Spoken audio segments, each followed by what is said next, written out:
13 मार्चपासून या राशींच्या लोकांवरील 7.5चा प्रभाव होणार कमी.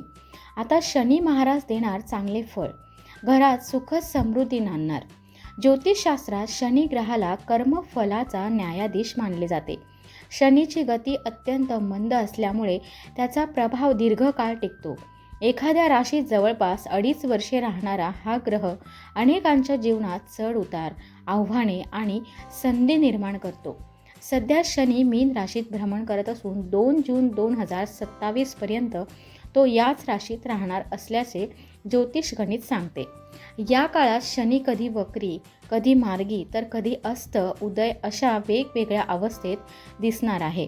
पंचांगानुसार 13 मार्च 2026 रोजी सायंकाळी 7:13 शनी मीन राशीत अस्त होणार आहे. त्यानंतर जवळपास 40 दिवस तो अस्त अवस्थेत राहील आणि 22 एप्रिल 2026 रोजी पहाटे 4:49 पुन्हा उदयास येईल असे मानले जाते. ज्योतिष मान्यतानुसार शनी अस्त असताना त्याचा कठोर प्रभाव काही प्रमाणात कमी होतो. त्यामुळे काही राशींसाठी हा काळ तुलनेने दिलासादायक ठरू शकतो अशी शक्यता व्यक्त केली जाते. खालील राशींना या काळात काही सकारात्मक बदल जाणवू शकतात असे ज्योतिषशास्त्रीय अंदाज सूचित करतात. या राशींना 7.5पासून दिलासा, घरात सुख समृद्धीचे संकेत. तर पहिली रास आहे मेष. मेष राशीच्या लोकांसाठी शनी अस्त होणे काही प्रमाणात हलकं वाटणारं ठरू शकतं. सध्या तुमच्या राशीवर 7.5चा पहिला टप्पा सुरू असल्यामुळे अनेकांना मानसिक ताण, खर्च आणि कामातील अडथळे जाणवत असतील. मात्र शनी अस्त झाल्यानंतर या दबावात थोडीशी सुसह्यता निर्माण होण्याची शक्यता मानली जाते. या काळात अडकलेली कामे हळूहळू मार्गी लागण्याची शक्यता आहे. आर्थिक बाबतीत थोडी सुधारणा दिसू शकते. खर्चावर नियंत्रण ठेवण्याची प्रेरणा मिळू शकते आणि काही लोकांना धनलाभ होण्याची शक्यता देखील जाणवू शकते.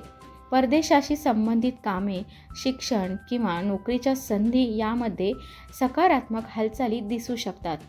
कामाच्या ठिकाणी नवीन जबाबदाऱ्या मिळू शकतात किंवा एखाद्या महत्त्वाच्या प्रोजेक्टमध्ये तुमची निवड होण्याची शक्यता असू शकते. नवीन नोकरीची संधी, व्यवसायात छोटा मोठा नफा, मान सन्मान वाढणे किंवा वरिष्ठांकडून कौतुक मिळणे अशा काही गोष्टी अनुभवायला मिळू शकतात. मात्र या काळात वादविवाद टाळणे आणि संयम ठेवणे फायदेशीर ठरू शकते. पुढची रास आहे ती म्हणजे वृश्चिक रास. वृश्चिक राशीच्या लोकांसाठी हा काळ अनेक बाबतीत उत्साहवर्धक ठरू शकतो. शनी तुमच्या पंचम भावात अस्त होत असल्यामुळे काही काळ अडकून पडलेली कामे पुन्हा गती पकडू शकतात. या काळात आत्मविश्वास वाढण्याची शक्यता आहे.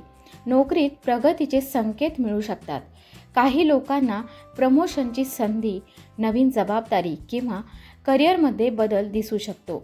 व्यवसाय करणाऱ्यांना नवीन ग्राहक, ऑर्डर किंवा करार मिळण्याची शक्यता निर्माण होऊ शकते.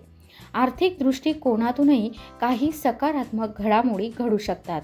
व्यवसायात नफा, अचानक धनलाभ, गुंतवणुकीतून फायदा किंवा नवीन उत्पन्नाचे मार्ग दिसू शकतात. सामाजिक क्षेत्रात मान सन्मान वाढू शकतो आणि तुमच्या कामाची दखल घेतली जाऊ शकते. मात्र अभ्यास, मुलं किंवा कुटुंबाशी संबंधित बाबतीत थोडं लक्ष देणं आवश्यक ठरू शकतं. पुढची रास आहे कुंभ रास. कुंभ राशीच्या लोकांसाठी शनी अस्त होण्याचा परिणाम मिश्र असला तरी एकूण चित्र सकारात्मक राहण्याची शक्यता सांगितली जाते. सध्या तुमच्या राशीवर 7.5चा शेवटचा टप्पा सुरू आहे. त्यामुळे काही काळापासून चाललेला ताण कमी होण्याची भावना निर्माण होऊ शकते. या काळात कमाईचे नवीन मार्ग उघडण्याची शक्यता आहे. मेहनतीचे योग्य फळ मिळण्याची चिन्हे दिसू शकतात. नोकरीत तुमच्या कामाची प्रशंसा होऊ शकते. वरिष्ठांकडून विश्वास वाढू शकतो. काही लोकांना पगारवाढ, नवीन नोकरीची ऑफर किंवा करिअरमध्ये सकारात्मक बदल अनुभवायला मिळू शकतो. संपत्ती, घर किंवा गुंतवणुकीशी संबंधित बाबींमध्येही काही चांगल्या घडामोडी घडू शकतात. धनलाभ, मान प्रतिष्ठा वाढणे, कुटुंबात आनंदाचे वातावरण निर्माण होणे अशा शक्यता दिसू शकतात. मात्र बोलण्यात कठोरता येऊ नये याची काळजी घेणे आणि खर्चावर नियंत्रण ठेवणे योग्य ठरू शकते. ज्योतिषशास्त्रानुसार ग्रहांची हालचाल जीवनात विविध शक्यता निर्माण करते.